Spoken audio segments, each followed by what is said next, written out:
Welcome to Synthaholics. This is your host, David Duncan, and with me is Brian, and we have as normal somebody new. Over this way. It's this funny. way for me. For me, it's this way. You guys over there. It's over this way. That's perfect. We've got Brad. He has been one of our longtime listeners, and if you are also a longtime listener, you will be familiar with his emails he sent us. He sent us many emails, and we read them on air, and we answered them on air. So, Brad, thank you so much for joining us today. Yeah, thanks for being here. No problem. I feel like every podcast should have at least one quality stalker, and I've been trying to offer that.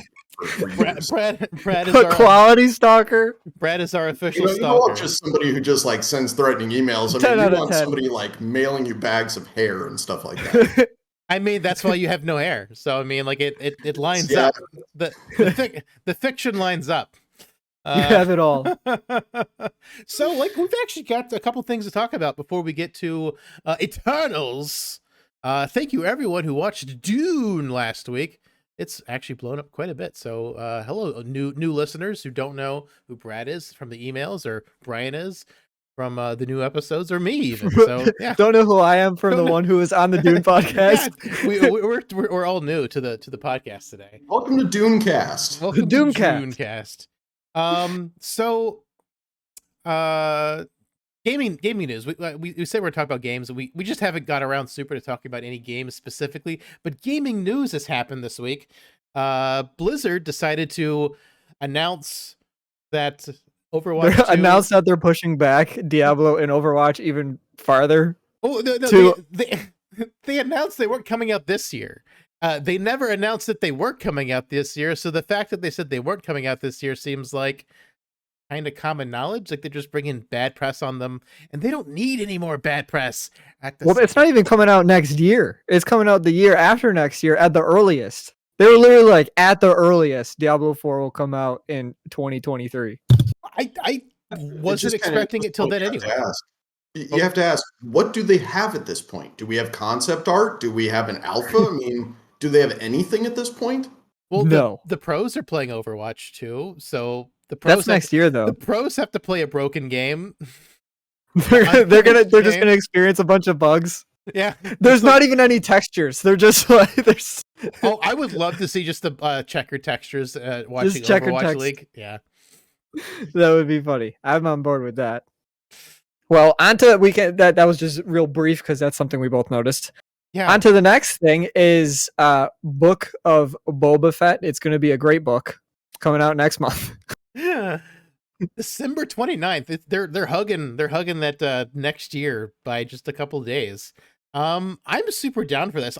In a way, I mean, I haven't read anything to confirm or deny this, but George Lucas, before he sold Lucas film to Disney, he was talking about doing like a gangstery Star Wars show, and that it was too expensive to make. And I feel like this might be some bastardized child of this, given the fact that Boba Fett's like meeting with Jabba's like advisors, and he's kind of like talking like taking over Jabba's position as like the head of area of Tatooine or whatever. So like the gangster feels kind of there. I'm like, oh, maybe this is kind of like what George Lucas was kind of wanting to do ages and ages and ages ago, before he sold Star Wars. So I mean, I thought it was interesting. I'm down to see some like gangstery stuff happen in Star Wars, and we got Twi'leks in the trailer. So I mean, like, I hope they're actual characters and not just in one scene and then done. Well, I mean, I'm cool to like watch it, but I feel like I did not need this trailer to like watch it. They should have just showed me like a poster, and I've been like, okay, I'll watch it when it comes out. Because this trailer, I didn't get anything from. It was just like things were happening. They're like, in a world where Star Wars takes place, Boba Fett does this. Boba Fett. That's pretty much what I got from the trailer. I think if they're smart, what they're going to do is just the same thing that they did with The Mandalorian. What did they say The Mandalorian was? It's about a bounty hunter traveling around the planets, hunting down marks and everything like that. And then what happens at the end of the first episode? The entire point of the show changed. Yeah. Well, I don't have any doubt that it won't be good. I have no reason to doubt it won't be good. Yeah, because Mandalorian is pretty good. Yeah, I'm just expecting there to be some kind of big change right there in the beginning that changes the stakes. We'll have to wait and see. Yeah. We don't know yet. Otherwise, you have just a bad guy beating up other bad guys. And at the other side of it, Tamura Morrison is 60 years old. I mean, is he going to be doing a lot of action stuff? Yeah, he's a karate expert. I mean, his action, he put Mando to shame in season 2 as far as like his ability. It was pretty awesome watching Boba Fett work. I just wish it wasn't called Book of Boba Fett. It's not a great title, but it's a weird title. I'm gonna watch it's a vocabulary word that I can't think of. Like it's a what is it, oxymoron? Where it's like the title is not what it is. Yeah, yeah. It's kind of an oxymoron. It is a TV show, but it's called The Book. But is there going to be a book for the Book of Boba Fett? That by the way, that could be the big twist, is that there again, maybe that there's something about destiny or whatever else like that in there. Or maybe it's like, that could be it. Oh, like Beowulf. Like it's just like this is like an exaggerated version. So maybe it's like they're trying to make it a non-canon Star Wars show because it's exaggerated. No, it won't be non-canon. Well, There's no way it'll be non-canon. Well, I mean, I'm not saying non-canon exactly, but the specific details may not be specifically canon. The big picture, because I mean, that was the whole point of the. I mean, speaking of Angelina Jolie, the Angelina Jolie Beowulf, where she was CG naked the entire time. Oh no. Well, like some people hated that movie, but I thought it was a really good movie because it wasn't the Book of Beowulf exactly. It was Beowulf exaggerated, which was the whole point of Beowulf as a character. And the Vikings and even Klingons, like they exaggerate their stories. They built them up bigger than they actually were. And that's the way the movie kind of came off to me. So I thought it was kind of like brilliant in the subtext of you thought Beowulf was brilliant. I think I'm with David. I think What? it had a good my story. gosh, I'm outnumbered. I think that the problem was the CG. I think the CG ruined it. I mean, it wasn't well executed, but the idea was brilliant. I mean, you can have great ideas. I mean, Star Trek V is filled with great ideas that are just everything else is poorly executed about the movie. I mean, the Bones and the sharing your pain, Bones killing his father in Star Trek V. I mean, that is some brilliant, well-written stuff. Everything else around the movie is complete garbage, but there can be brilliant parts of a movie. So Beowulf had brilliant parts, it just wasn't well executed. Yeah, that's true. That's true. I'm gonna keep my Star Trek V opinions to myself because we only have a limited amount of time this week. We'll be here for 40 years. 40 years. 40 years and 40 nights. Oh man. Oh, and which I'm gonna just move on to the last piece of thing before we speak about the thing. Oh, yeah. I got inspired to watch Dune from 1984, and boy, I loved it. Boy, 2 thumbs up. Was it a movie, Brian? Or it was a movie, or was it a book? Yeah, the Book of Dune. I had my biggest problem with it, and this now I realize this is going to also be a problem in the next Dune movie that comes out, is riding the sandworms. That really bothered me a lot because in the 1984 movie, they're just like they took like a rope and they're just like, okay, we control it now. These worms are like 70-story buildings, and they put a little rope on it and they're like, he obeys us now. That was something I took away. We haven't seen the Emperor in the new Dune. I didn't know there really was an Emperor. They also speak for 13 minutes at the beginning of the movie. What'd you think of just explaining Dune? What'd you think of how sexy that Guild Navigator was? Oh, it was great. It was fantastic. Also, the Baron is like a completely different character. He's like a cartoon villain. He's even different from both movies to the book. Much, much different. I mean, I like the way the new Dune portrayed the Baron as like serious and scary. But the old Dune portrayed he's kind of a cartoon villain, but also like he's super depraved, and we don't really get that in the new Dune movie. How depraved and how messed up he really is. But also it's a lot out of it because he's bisexual, at least, because I mean he is Paul's grandfather, so I mean he does get with women sometimes, but he does have a preference for men, and they don't cover this at all in the new Dune movie. I don't think they're gonna cover it.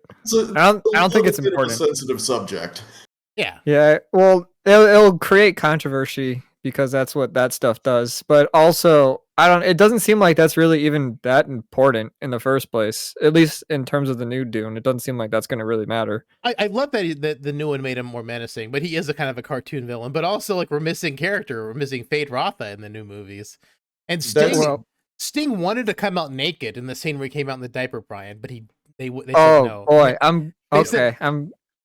You almost he really he really was exposing himself there. I'm glad he wasn't naked. I don't play for that team, but whatever. He wanted to expose himself even more for you, Brian. So I didn't need to see more Sting. I didn't want to be stung by Sting. I will say that the Baron's depravity really becomes a major plot point because it becomes a question of succession, because he doesn't have any children to pass on to. And so, and everybody says, well, why don't you just have a child? And it's like, that I'm not that way. I'm not interested in that. And so everything he's doing is setting up for somebody else to inherit the empire. Sure. Yeah. Even that makes sense.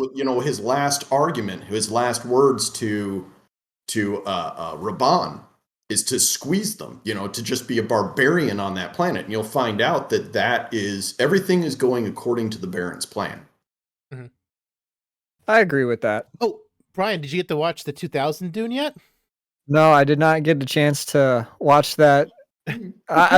From Brad's face and from what you've told me, I don't know if I should. It is eye cancer, but it is kind of a closer telling of Dune than David Lynch's, kind of. But it's a fan film. It's bizarre. It is. It's up on YouTube now. They made it for YouTube. Best. I wonder what the budget was for it. I've seen like clips of it, and I've seen what you're talking about. They spent dozens of dollars on it. The movie cost $37, or the TV show, or whatever it is. We borrowed dozens of dollars for this movie. Just go in your grandmother's closet, put something on your head, and walk onto the set. You'll be all set. That was the problem. Every single person had a different hat and different clothing that made no sense. It didn't match. It didn't need to match. It was eye cancer, the 2000 version of Dune. The most faithful retelling. That's what Frank Herbert wanted. Nothing to match. But that's the thing. I mean, Brian, last week you were saying, Denis Villeneuve did such a good job with Dune, as it was. And I'm like, Brian, he hasn't even gotten to the hard part of the material. Well, I mean, do you think he's done a bad job so far? No, I don't think he's done a bad job, but that's the thing. I mean, like, it doesn't take a great visionary person to turn the first half of Dune into a movie, because up until the point in David Lynch's Dune, it's more or less okay. I mean, it follows the book pretty close, and then right after the part where Denis Villeneuve's movie ends, and that's where the 1984 movie kind of like went off the rails. It went off the rails. Like, that's the thing. The second half of Dune is extremely difficult to do. So, I mean, I'm excited to see how Denis Villeneuve will actually do the next part of Dune, but also it's the biggest challenge because it just gets weird from this point on. Also, the shields, the shields CGI in 1984, not the greatest. For the time, it was impressive. Oh yeah, sure. But like now you look at it and you're like, oh my god. Yeah. But the you could tell like the first half of the book and certainly the first half of the movie was him writing like a monthly article and then eventually realizing I have enough here for a book and just kind of cobbling the end together on his own. That's a super good way to put it, for sure. Well, that's exactly what happened. Then there you go.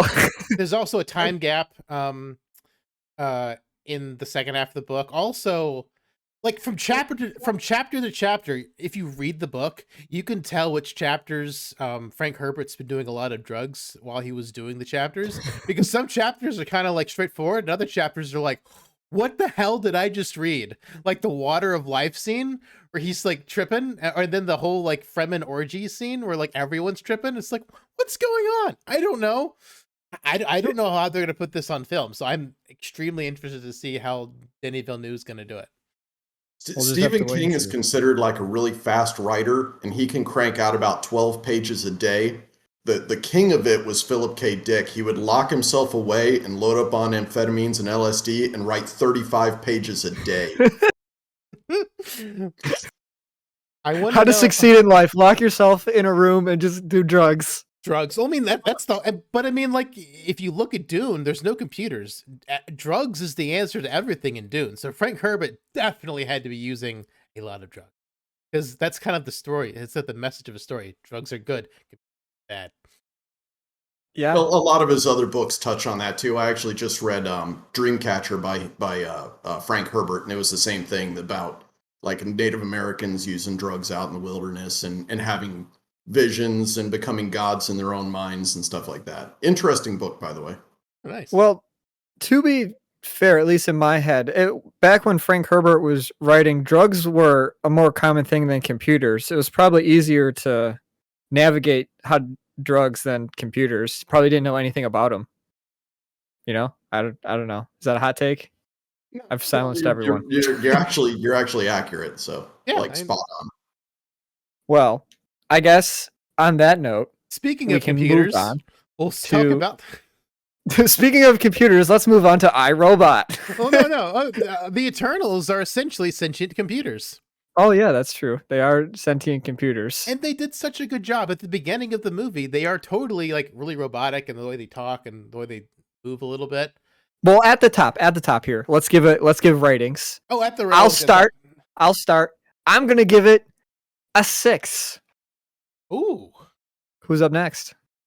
I'm actually going to give it between a 7.5 and an 8. And I'll We'll get tell you into why is that it's a good movie. It's a bad Marvel movie. Oh, okay. We'll Okay. go more into that. We'll but get there. that's- We'll get that's there. my David, take off the top. what do you got? Man, it's kind of crazy. Normally, I'm like the sour grapes on movies. Today, I'm like, not the sour grape. I'm giving this movie a solid 8.5. Whoa! I mean, I really enjoyed this movie. To me, this was my favorite Marvel movie since Infinity War. I did not care for. I mean, Ant-Man the Wasp was pretty good. I agree with that. Endgame was awful. The time travel made no sense. Like they were just doing drugs and didn't care and no one checked the continuity. And Endgame was terrible.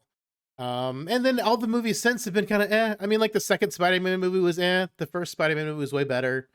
What has come out after Endgame? It's just the Spider-Man movie and this one, isn't it? Shang-Chi was also. Oh yeah, Shang-Chi. I not- didn't like that one. not fantastic. Black Widow also not fantastic. That was really bad.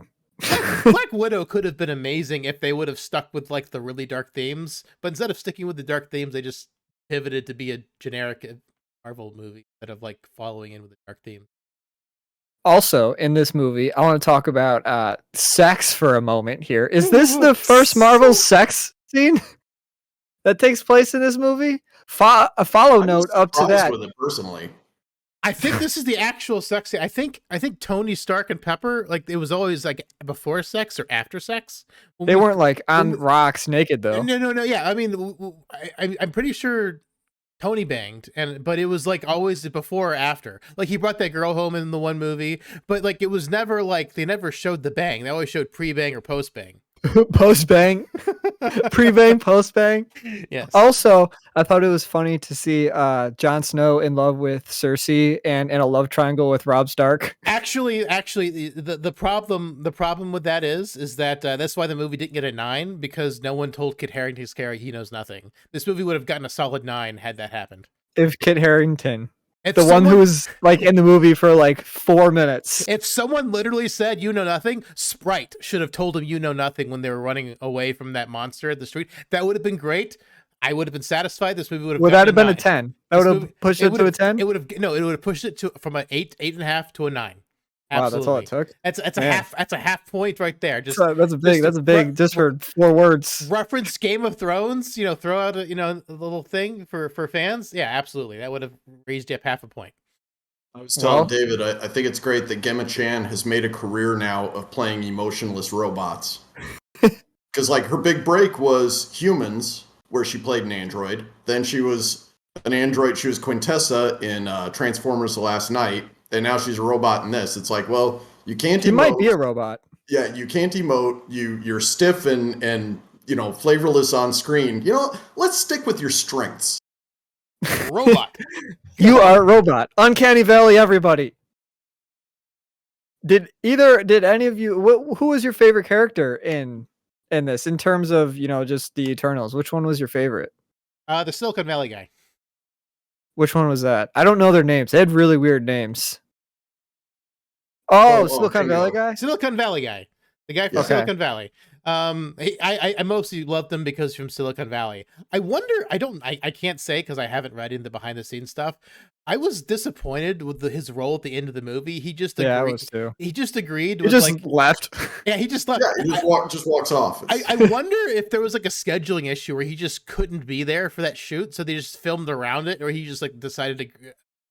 Because it's really bizarre. Because he like kind of picked a side, but he just walked away, so he kind of was like true neutral. I guess. Yeah, he was neutral. He was true I think neutral. it was kind of one of those like Superman scenarios where he has a power level that would just make the end of the movie not quite work. I mean, maybe. I mean, it could have been, but like, one of my biggest issues was like the power scale of the movie. So Rob Stark's character in the movie, he was like Icarus. He was like Superman, right? But he never came off as like super strong until like the very end of the movie when everyone's like, "Oh, no one's as strong as Icarus is," and I'm like, "But why? He never seemed that physically strong compared to Athena." Angelina Jolie's Athena, right? Angelina Jolie's character. Athena. No, it's Athena, not Athena. Athena. She made that. Drop the A. Make a mistake. Drop the A-hole. Drop the A. Drop the A and yell that at the children. If you go by the books, all of them are supposed to be super strong. They're all invulnerable. They don't need to eat or sleep or anything. They can fight all day long and not get exhausted. Everyone has that just to start with, and it kind of felt like everyone was basically either Icarus or just a human, and even Icarus kept on getting injured. Yeah, well, from the I didn't watch a ton of the trailers, but the trailer I did see, I felt like I was like, oh damn, how are these guys even going to fit into like the MCU, because they seem so much stronger than everybody else. And then this movie was like, if they get cut, they're like just like a normal person, like you or me getting cut, unless you're Icarus or I don't know, maybe Athena, but some of them are just seem to have like normal human durability. Yeah.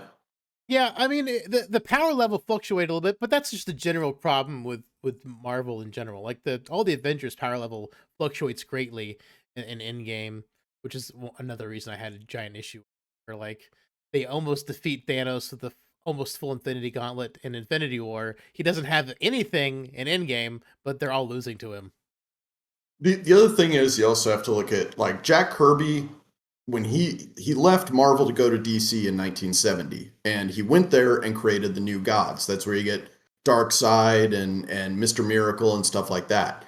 When they canceled him over there, he went back to Marvel in 1976, and this was the big thing that he was working on to come out there. So he's thinking basically these are supposed to be the same type of characters, like Darkseid, like Mr. Miracle, like Big Barda. They're all supposed to be these basically gods among us. Yeah, and it's a cool concept, and I really loved all the backdrops they did for ancient times in the movie. They would cut back. That was really cool. That was cool. That was honestly some of the best scenes. Yeah, I honestly could have gone with like a whole lot more scenes like that. I would have taken another 30 minutes of this movie had they shown other historically significant scenes from the past, because those were some of the best and visually stunning parts of the movie. I really enjoyed all the alt history stuff they did with it, and even in the credits they did some great alt history where Sprite was Houdini. Like I love little things like that where you like mix the fiction in with real. or real historical or real mythological events that are old school mythology with the new mythology. That's very cool and clever, and I really like that about this movie. And for a movie that introduced 10 characters, they did a decent job with personalities, differentiating them and making them different, and their powers were different and distinct. Like, and they're even distinct from other things. Like they're very magical beings, but their magic is definitely different looking than Doctor Strange wizard magic. So they're doing a fantastic job with these movies, keeping them different enough in the same universe so that when the Avengers, Doctor Strange, the Eternals are all in the same movie together, you can tell them apart via how their magic and what their powers are. they all look different, and I feel like that's got to be a huge challenge nowadays. With all the CG stuff going on, it'd be really easy to make everything look the same and generic, and they did a really good job making them look different and distinct. Oh yeah, Even for more sure. than that, they wrote them all well. Yeah, they That was were. the big thing to me, Yeah, is they that were they written well. easily could have just said, this is their one personality quirk. This is that one's one personality quirk. And they really didn't do that, which is, again, that's good writing right there. Well, can I talk about what is not good writing, at least from my opinion, was the Deviants. The Deviants ended up having the same goal as the Eternals, and they just like threw that final evolved deviant away. Like, it would have been cool to see him like fight Icarus instead of Icarus just like deciding, I failed my mission, so I'm gonna fly into the sun or something. Is he dead? What happened to the Deviant too? I have so many questions with the Deviants because they Yeah. end up having the same goal. Same goal. That part of the story really didn't make any sense. They just were like the bad guy throwaway. They didn't Yeah. really even matter because we're being told that the bad guys are the Celestials. I guess that's the actual bad guy. I guess sorta, They are. but we can't They are, and this gets into like the way deep like Marvel lore, but basically the Celestials more or less are the overall bad guy of the MCU in a lot. Oh, of ways. really? Oh yeah, no. That I was talking with David a little bit about this too. That basically that's why Galactus eats planets, is that he only eats inhabited worlds because he's killing the celestial eggs within them. Oh, Yeah, I did not know that. So Galactus is a good guy. Yes, actually, because if not for him, effectively the Celestials would just wipe out the universe. Interesting. Yeah, I did not know that. I didn't never put that together. Yeah. Wait, so are we heading towards? I thought we were heading towards Galactus as being the next baddie, or is it the Loki time guy? I can't think of the guy's name. What's his name? Kang the Conqueror. Kang the Conqueror. Yeah, Kang the Conqueror. Kang's the next big bad. Yeah, what we're heading towards is the Fantastic Four, because Kang the Conqueror is actually a descendant of Reed Richards. Oh, dang. Okay, Yeah. dropping bombs. So we're going to a Fantastic Four movie. Yeah. So how the heck are they going to do another Avengers movie? They're going to have all the Eternals. They're going to have the Fantastic Four on top of the characters that are already established. What is it going to be, like 70 people in the movie? Here. They're introducing the Eternals are not coming back. They're also introducing Ironheart, She-Hulk, Agatha, House of Harkness. They're introducing. I just watched something today. They're introducing so much more TV shows. Like, Marvel's going to be really hard to keep track of. It's almost sensory overload that they're going to be. Well, they're just throwing everything at the wall. We just got bad news that Disney Plus isn't meeting its subscriber goals at this point. That's weird, considering they just announced like 16 new Marvel shows. Well, that's probably to get people on board. Who even knows how far in development these... I saw that as well. I don't know how far these are in development, because they literally just announced like 10 shows of Marvel characters. But who knows how far in development any of them are. Some of them could just be like, here's the Photoshop of the title. I mean, I mean, it could be. I mean, a couple of them didn't look all that interesting. Like they're showing the Spider-Man in like a really old style cartoon, like a really old style, like comic style. They're gonna animate a really old looking comic style. I'm like, I don't know if kids are gonna go for it. Especially well, it's even like She-Hulk. How many people are interested in like She-Hulk? Really? Absolutely. Really? Absolutely. I've been looking forward to She-Hulk since they announced it like 8 years ago. I tell you, I just took my 6-year-old to a birthday party the other day, and there was a little girl there dressed up as She-Hulk. And really? That's what. Yeah. Well, she was actually dressed up like the Incredible Hulk, but she's like, "No, I'm She-Hulk." So I love She-Hulk. I love the idea of She-Hulk. The fact that she kind of maintains her power. She's like the ultimate Hulk because she can stay in Hulk and maintain her power and her intelligence at the same time. It's great. Well, they did that to Bruce Banner in the movies. I mean, kind of. It looks like they might revert him back, especially at the end of Shang-Chi, where he's doing. Is he coming back? Do we know if he's coming? Is Mark Ruffalo? Mark Ruffalo in the in some of the teaser there for She-Hulk. Yeah. Okay. Yeah, he's there. He's there. Okay. Well, I guess he's coming back then. Oh, that's all I got to say about that. The only thing I worry about with She-Hulk is the lady they cast. She's a phenomenal actress. She was in Orphan Black. That was a great show. She's a fantastic actress. She's just really short, and I always envisioned She-Hulk as kind of a tall, towering lady because that's how she was always drawn in the comics. She basically towered above everyone else, like very Amazonian in her height. And They're gonna cast Gal Gadot. no, they cast Tatiana. I can't remember her last name. She's an amazing actress though. Yeah. I mean, I can't fault them for picking her because she is. I mean, She's good at playing multiple characters. She played 16 people in the one show, so she did it well. Like with all different personalities. Yeah, she is completely different. I mean, for picking a good actor, they got a damn good actor. She's just not what I ever pictured. So I'm not complaining too much, but I just wish she would have been taller. I don't know, but she's gonna be a damn good actor. So I'm excited to see how that show's gonna turn out. Yeah. I wouldn't be surprised though if they're kind of building kind of Avengers 2.0 at this point, because they're going to need to bring in some people. They got to bring in somebody to replace Steve Rogers. They got to bring in somebody to replace Iron Man. That and so I wouldn't be surprised if maybe one of the Eternals ends up on it. You got Black Knight coming in and stuff like that. So they're building the Avengers 2.0 at this point. And which Eternal do you think would make it to the main cast? Cersei? Probably Cersei. Yeah. Probably. Yeah, that's what I thought too. Her powers would work really well with Doctor Strange.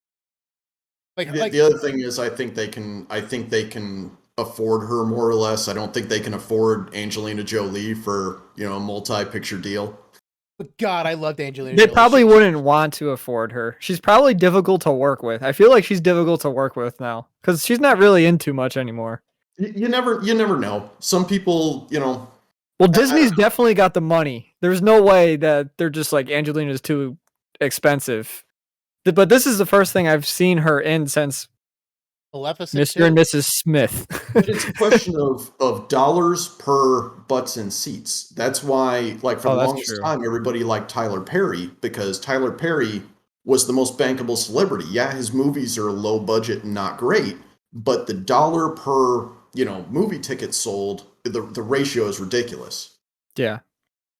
I mean, I could see them bringing her back briefly just because she's in the the MCU or whatever, but I don't think she'll ever. This is it. This is all we're gonna see from her. That's what I think. I want more Angelina Jolie. She was amazing in this movie, and I don't know. She was entertaining to watch. She was entertaining to watch. Her power is very unique and cool. Like, she's like the ultimate fighter. I like that a lot, and I hope we see her more. Especially maybe they can fix her. Maybe the realization that she wasn't going crazy, that the planets were getting destroyed, maybe that fixed her. It would be nice to see her whole, mentally whole and going forward and then kicking ass. Because I would love to see her and Cersei. The other one with that I definitely think they spent their money well was Selma Hayek. Is that the speed person? No, Ajax. That was Ajax. They spent their money well, because if you would have given that to a lesser actor or actress, I mean, you just would not have cared. But you definitely saw how, like, she was the glue that held everyone together. Oh yeah, she was very motherly. Very motherly. Yeah, she played that role super good. At least, go ahead. Oh, I was just saying, I love Selma Hayek. I'm sad that 90% of her scenes were all flashbacks. I'm sad they killed her. I'm like, oh, I was really wanting more, but apparently she's been signed for multiple movies, so I don't know if they're gonna resurrect her somehow. Really? Well, they'll have to if she's signed for. Well, no, they're all robots. They can just bring her back. Yeah, it kind of doesn't matter. It's the grand quote of the MCU. Nothing matters. Doctor Strange can bring her back. Everything can be fixed. What did you guys think of the fight with Icarus and the Speed Girl at the end? The Speed Girl was my favorite for sure, because I'm a huge Flash fan. He's a big fan, and she's fast. So I was thinking about Death Battle as I was watching that scene. I'm like, Speed wins every time. She should not get stopped by Icarus. Speed wins every time. Watch Death Battle. They'll tell you. I actually hate that Speed wins every time. So it's true though. Speed is super powerful. I think that the setting of the fight is really what made it look good. I think if you would have set that in the middle of a city, it would have looked horrible. I think the sand and stone really made it look a lot more believable. So Also, And I like the CGI of the whole movie was pretty great, but even because at the CGIing a city would be really a tall order to make, and there wasn't like there was kind of just like mountains and stuff and sand going around, and they used that really well. But making a city out of that final fight would have been really difficult. We probably wouldn't have seen as much. They would have hit a lot of stuff. well, also Definitely. the point of the Eternals is that they're on the DL. Like no one knows about them. Well, there's that too. Nobody knows about And the them. fact that they're fighting out in the middle of nowhere makes a lot more sense. Like if they would have done a Man of Steel and leveled Metropolis, I mean, Can we just sit for a second here? Okay. Every MCU movie, it's the citizens of the MCU or these people that live in this world should know, like, okay, there's like superheroes and superpowers and crazy stuff going on. But every time, like right at the end of the movie, when the Celestial Herisham shows himself, they're all like freaking out, like, oh my gosh, like what is that? It's like, why are you still surprised here? Dude, like you just got snapped out of existence probably. that's bigger And than Same anything time, they've like- ever seen. Yeah, why wouldn't Thor show up? Why wouldn't somebody show up? It's like, okay, well, there's this giant earth-shaking event. Why isn't somebody there? yeah, they didn't show anybody. And these people know, they bring up Thanos in the movie. It's these people know what's going on. They see but they're always like shocked and scared. It's like, I don't know. It would have been cool to see Thor just for a quick moment. I thought they were going to show Thor because there was a lot of thunder at the end. I was like, oh, they're just going to like he's going to make a little cameo or something. They'll show Jane because she's the new Thor. But they didn't do that. That could have been cool, introducing Jane as the new Thor like that. That could have been fun. Yeah, Bringing in 4'11" Natalie Portman to be the God of Thunder. She couldn't even lift the hammer at Comic-Con. it works if you don't think about it. They make a Or have the Guardians of the Galaxy. That would have been cool. Well, They're all they're about- definitely, that's where the spoilers for anybody, but the post-credit scene, that's going to tie directly into Guardians of the Galaxy. Oh, there are not. We can spoil things. We're always allowed to spoil things here. It's like At the end of the movie, that's where I had my CGI problem, was when they showed like that troll thing. Pip. It looked like they just like threw that in. They were just like, do we have any extra models we haven't used? Throw them in with the One Direction guy that I don't know the name of. They should have gone practical with Pip. They should have. Yeah. In the comics, he's him and Gamora were actually basically the sidekicks of Adam Warlock for like throughout the 70s and whatever else into the early 90s. And so I don't know how they're going to work it from there, but I can already see where they're going to want to put Pip and Gamora together just for the fans. But yeah.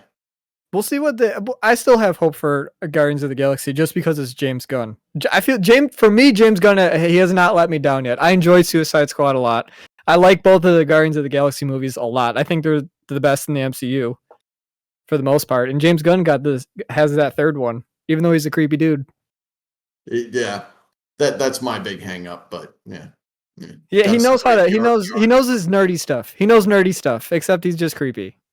Yeah. That's how he rolls, though.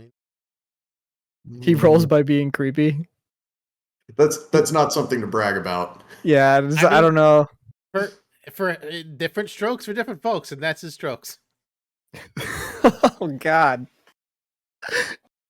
Oh man. You're welcome. I do want to say Dinesh, that's over here for me, who in Silicon Valley, he's just like a scrawny programmer dude. In this movie, he must have worked out a ton. He did. And I'm upset that all we did was see like his arms. Like this dude was ripped. His arms are ripped, which means he is ripped. And we didn't see much of that. I don't know. He is super ripped. I mean, He looked like he needed to like stretch or something. He was tight. Pictures of him with like 6-pack abs and everything else. No, he like had a full body transformation for this movie. Like, look at the size like of his jaw just got gigantic for this movie. He's like a beast now. He's gonna Yeah. beat everybody up with no superpowers. Let's just see if he goes. Finger cannons. Let's see if he goes the Ryan Reynolds route and keeps it up, or if he goes the Gerard Butler route and like slowly melts. I think he's gonna slowly melt. I think he's a nerd. I don't think he's like really into working out. He probably just got paid. I mean, if somebody paid me like $20 million to work out and become that big, I'd be down. But like after that money would stop, I'd go back to like playing video games. I don't know what Dinesh That's in real always the life one is I though. use with the Netflix shows was like Charlie Cox when he was doing Daredevil. He trained for 6 months before they even started shooting, so he was in awesome shape and did all his own stunts and everything like that. When they got to Iron Fist, Finn Jones was saying like he would show up, they would walk him through his choreography once, and then immediately shoot the scene. Oh, he did that quick then. I never watched Iron Fist, mostly because I watched The Defenders and hated it, and I hated Iron Fist every single time he opened his mouth in The Defenders, so I didn't even bother going back and watching Iron Fist. I was like, ooh. Yeah, bad. it's not good. It really is the low point, and I'm sorry, I loved Daredevil and I loved Jessica Jones. I thought Luke Cage was terribly miscast, but I don't know. Well, I'm wondering when those are going to go to Disney The Plus. story was also really bad in Luke Cage. Like he's a superpowered guy going against regular people, but then he won't do it. Well, he also, and again, I mean, Luke Cage he's cool. That was his whole thing. It was Power Man and Iron Fist. He was a cool guy. And for the new versions of him, he is the biggest, corniest square there is. And it just doesn't work. He is a square. That's definitely a problem. He is not cool at all. He's very square. And the Punisher was, oh my god, amazing. Punisher was very good. It was so I could watch 6 more seasons of him bleeding and making other people bleed. It's his voice too, though. Like, let's not pretend like his voice doesn't add to that character. It's his nose. John It's his nose. It's his nose and his voice. His perpetually it's one of those broken. things, like, you believe he's been in a few fights. Oh yeah. His perpetually broken nose. I was like, oh my gosh, like Oh, also, J.J. Abrams got the same nose. J.J. Abrams had a couple broken noses too. Well, let's not cast him as a superhero. No. Let's keep him away. Speaking of Iron Fist, what'd you guys think of what's the guy's name? Khan? Khan is the Fist Man in Eternals. Gilgamesh. Yeah, Gilgamesh. I thought he was I thought he was cool too. He was one of my favorites as well. They again really well cast. Directly tied into mythology, the Epic of Gilgamesh. I mean, that was amazing. I was sad he was like one of the first ones to die after Ajax because he was awesome. Well, the reason they probably had to do that is because he's one of the more powerful ones that could have probably. I feel like he could have beat Icarus if he would have like punched him. Yeah. Oh yeah. All he needed is one good punch on. Because to me, Icarus was like he was strong, but like even his laser beams, like if we're talking, well, obviously they're on different levels, but like if we're comparing, they even in the movie made a comparison to Superman. Superman is on a completely different level. This dude used his laser beams on a deviant and it like didn't go through it. Superman like it goes through like planets. Yeah, that's why I thought he wasn't very strong. It seemed like his lasers just kind of like tickled things. Minor inconvenience lasers. Hardly an inconvenience at all. Yeah. That's what it felt like to me. So when they were making like the comparison to him being Clark Kent, I was like, I don't know, like he can fly and he has laser beams, but like Superman can lift infinity. So it's like well, that's why I used the example earlier, on the old Justice League TV show, that every time they'd end up fighting something, first thing that would happen would be Superman's incapacitated because they don't want to show you that he could just solve all these problems in 2 seconds by himself. It's the same thing with the new Justice League movie. It's both times they pretty much had to like kick him out of the final fight with what's the guy's name in Justice League? Steppenwolf. Yeah, Steppenwolf. That both times they kind of had to like kick him out of the fight because as soon as he gets there, he wins the fight, and he's just by himself. So I don't know. I don't think that was a good comparison. It feels like Marvel was tricking people to think like Icarus was way stronger than he actually was. But that was my problem because I mean they all the heroes like we can't win against Icarus even combined, and I'm like, how? He doesn't seem that much stronger than you. Like from everything the movie showed us, he did not seem that much stronger. Like from a fighting standpoint, I thought Thena and Gilgamesh were the strongest fighters. I thought Thena was the strongest half the movie. I thought she was because when she went like AWOL, she just like stabbed like 6 people in the Eternals in like 3 seconds when they're in that forest. Oh yeah, she just like beat everybody right there.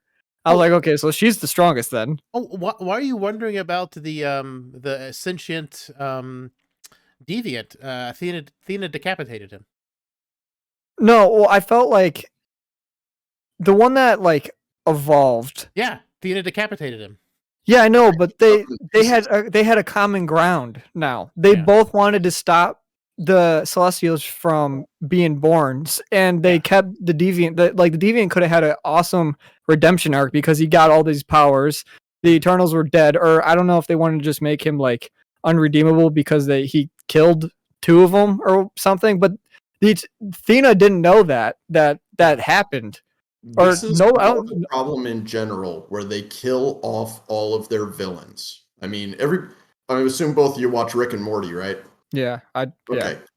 Rick and Morty succeeds because they go out of their way not to kill the villains, not to kill the side characters, whatever like that. They generally come back. And Marvel, it's like, nope, the movie has to end with the villain dying.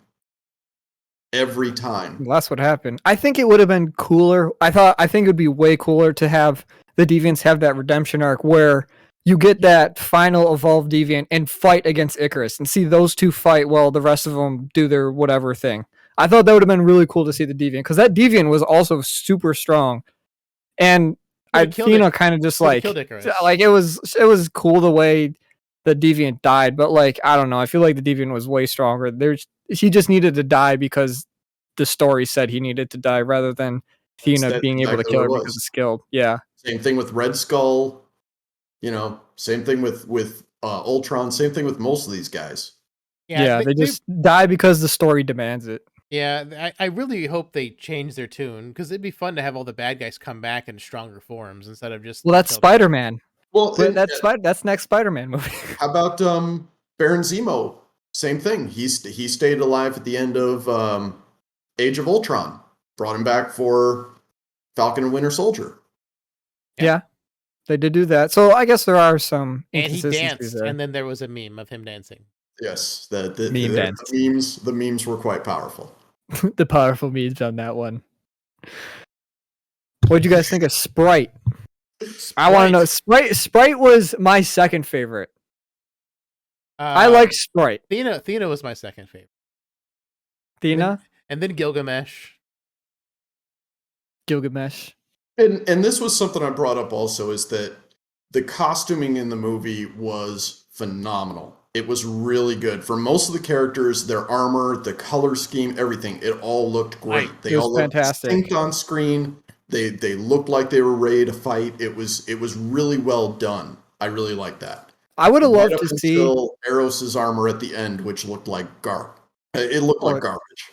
It looked like a reject of a Shazam costume. It looked like he got it from a spirit store. They went to Spirit Halloween. They're like, okay, pick one out, Harry Styles.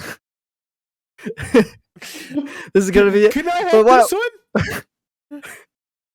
Well, what I would have liked to see, I just want to see like a behind the scenes photo of them, what it looked like when they were filming, because obviously they're all on a green screen, and probably most of their suits aren't even real as well. They're probably just wearing like those dot suits because they don't wrinkle. None of the suits like were wrinkling or anything. That's not how like it works in real life.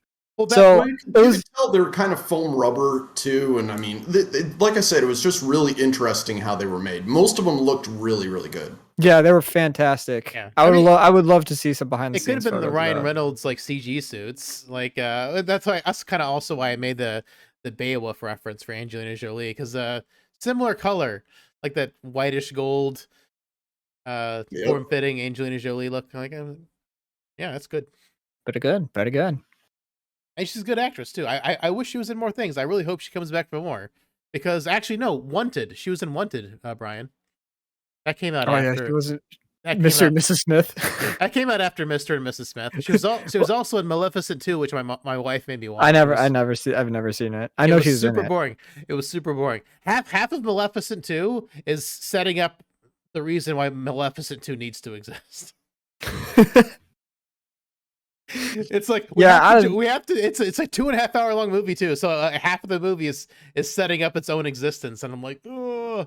She just seems like one of those people that is super wary of the way she's looking on camera at all times. Like it does not take a genius to realize like she's got some major plastic surgery going on. Well, she had her breast removed because she took the test. I'm talking about her face. I don't even care about her body. Oh no, Like, but I mean, she's definitely had work done because I know she took the test to find out if she had BRCA, the BRCA gene that would guarantee breast cancer at some point. So she preemptively removed her breast and got implants, and I'm sure she got some other work because you never want to just do one thing when you're under. If you can get multiple things done, get multiple also, if things you have the done. money. Well, she's got the money. Well, I'm not. She's I'm not. Angelina Jolie. Got the money. She's a rich individual. Well, I think those. Anybody got any thoughts left on Eternals? I would say Droog there, Barry Keogh. If you haven't seen Killing of a Sacred Deer, really good movie with him in it. Killing of a Sacred Deer. Yes, he's actually Irish. That's why his accent was a little bit weird, and he's also a boxer, which is why his face is a little bit weird. So that would It's all over, a little bit weird. Oh, we didn't. Why the mental guy had like stacked shoulders and stuff. So we didn't do least favorite Eternal. My least favorite Eternal is the mind control guy. I hated him. We didn't even talk about him this entire podcast because I don't think any of us liked him. No, he was just a giant douche the entire movie. Hated him. Yeah, he was. Where is he from? His face was recognizable. Like I wanted to punch it. Like I've seen it before. Yeah, no, like I said, he's been in some other things. He just has a very distinct face. So, but yeah, he kind of looks like a barbarian. And then the inventor guy. I like the inventor guy, but he just the inventor guy was cool. He didn't do much. I didn't dislike him, but he just didn't do a whole lot in the movie. And if the whole point was advancing, going back earlier to what you're saying about the plot hole, the whole point is to advance people, to have enough people to wake up the egg. Why not give them, the atom bomb in, immediately time? Yeah, here's nuclear power. Enjoy that. Like, I mean, if the whole point was for them to grow the population, why not give them the technology? Because they couldn't do it with, what was the way Ajax explained it? They couldn't be involved in human affairs, but they were. But they can be sometimes. He gave them the technology. The movie was like a little bit wishy-washy on what because they definitely defended humans from other things other than the deviants. The deviants. They also fed them technology because he gave them the plow. So he definitely gave them the steam engine later. He gave them nuclear power later because he's like, I shouldn't have done this, and he turns his back on humanity until he finds his baby daddy.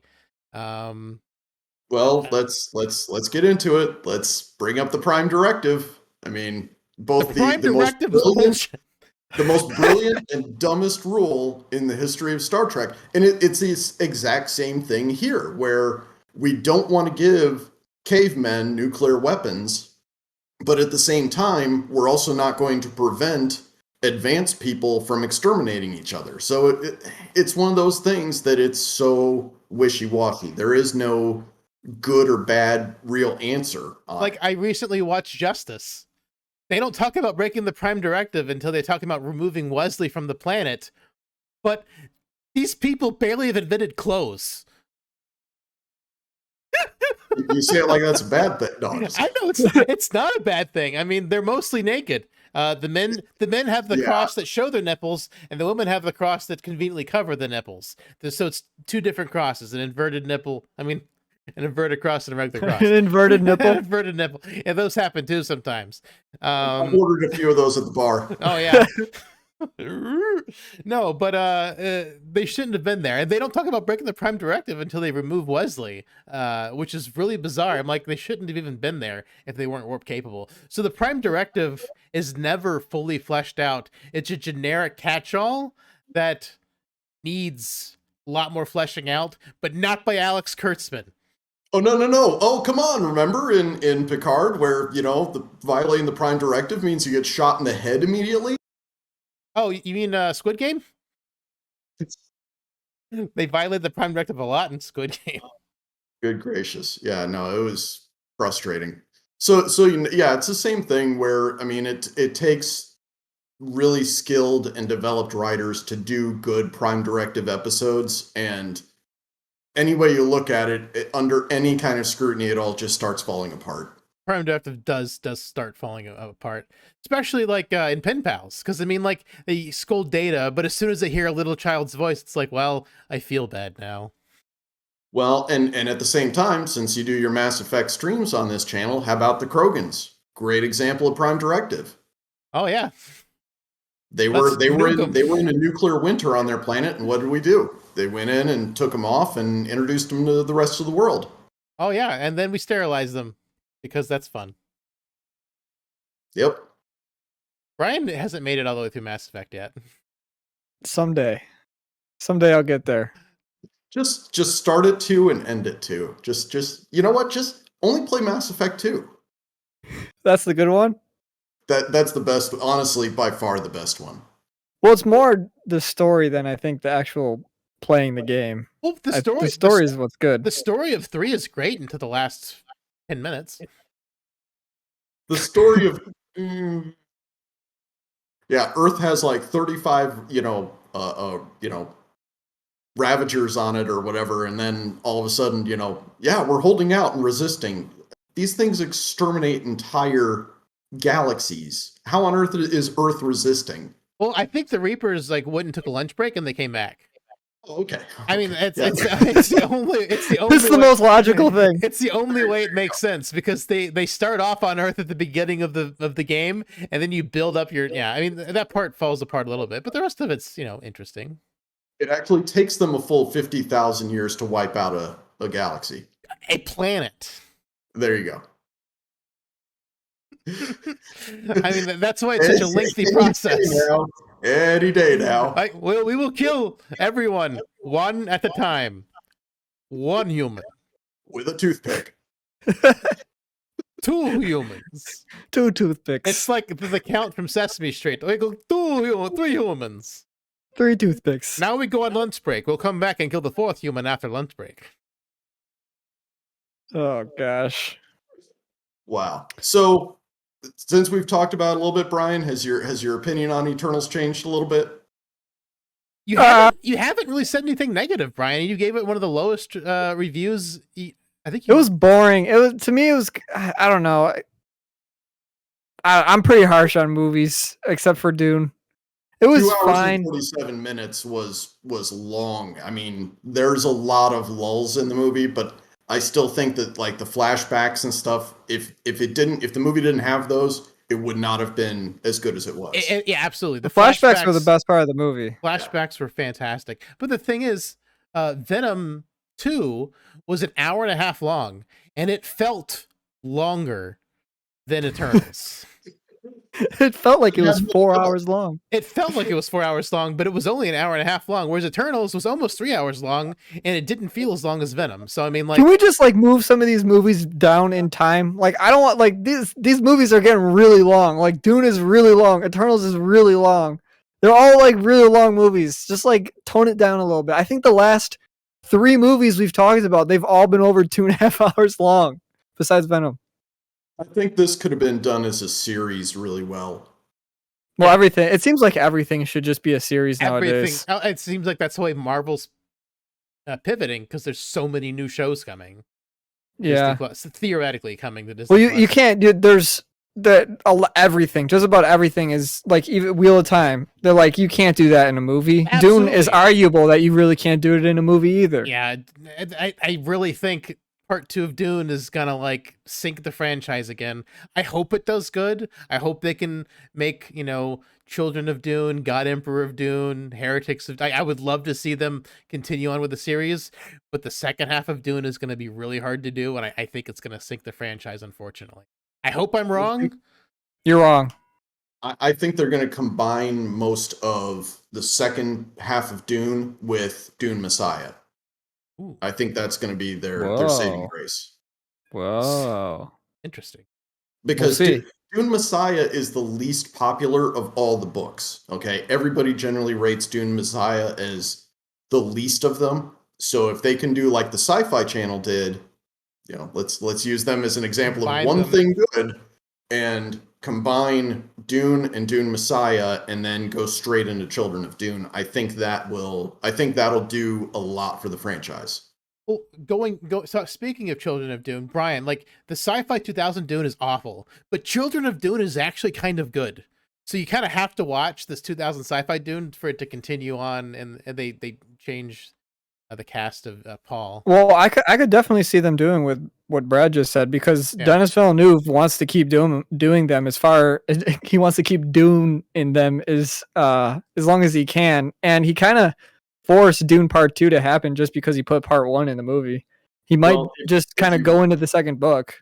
In Children of Dune, the sci-fi version, they got James McAvoy to play Leto Atreides, Leto II, and that he carried so much of that film because he was really young. This is before he did X-Men. This is before he did Split. You know, this is before he did Last King of Scotland. He's a baby. I mean, this is like he's a method actor, isn't he? Or is he not? And he's really, really talented. If you haven't seen Last King of Scotland, that movie is phenomenal. Yeah, he's a very good actor. He wouldn't cut up a worm and lived inside it for a really long time. It's like, I am the god that emperor. Was the best thing is he strained his water out of his feces and just drank it for months. It was amazing.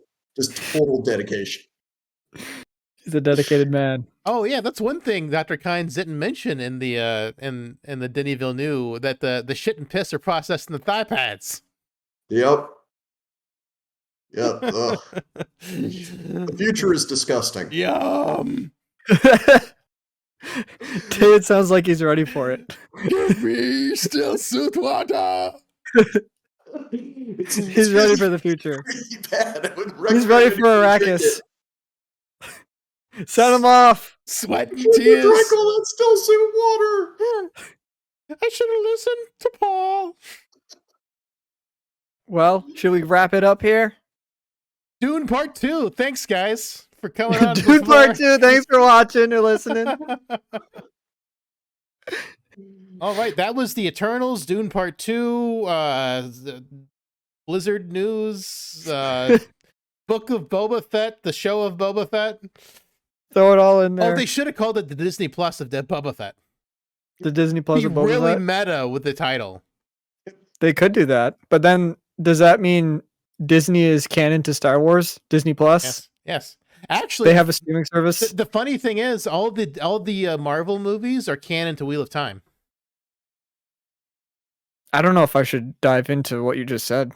Yeah, I'm not going down that rabbit hole. Well, but the thing is, the Wheel of Time takes place in the far future, so it's a different age, this third age. We're still in like the second age currently in our lifetime, so that magic and stuff comes way in the future. So technically, we are all canon to the Wheel of Time. Okay, this is a world. I have to tell you, this is a world we live in with no magic. Because if there was any, I would have hair. Well. In the thousands of years, they discover magic. They discover the one power in a couple thousand years, apparently. But we haven't gotten there. Well, the thing is, in the Wheel of Time, which is really interesting, is that at least in the books, they reference John Glenn going to the moon. They find an old artifact from the old days, and it's like a Mercedes logo. They call it it's like a 3-finned blade in a circle. And I'm like, oh, that's a Mercedes logo. Like, our world exists in the Wheel of Time's past. You know, the Wheel of Time are just not real books, right? They're not real yet.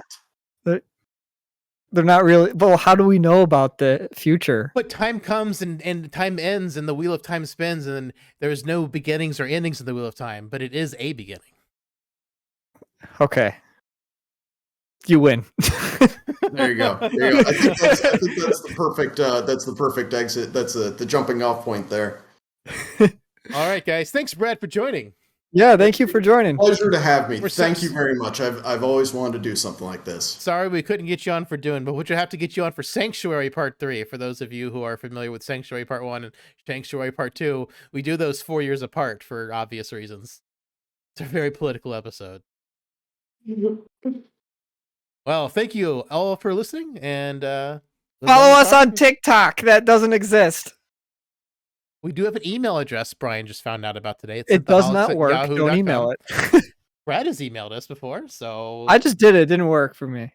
I'm getting spam emails, so I don't know why. Everybody email it. Anybody who's listening, email synthaholics@yahoo.com and see if it works. You can next see me harassing David on his next prey stream. So that'll be 2 prey streams from now. Yeah, you'll see him in the comments Yeah, it was very interesting. But I just got Home Depot rewards and Synthaholics at yahoo.com. So it Somebody does sent work. that over to you. I get mostly spam in that email, so it'd be nice not to get some spam. So Yeah, send the email. Why not?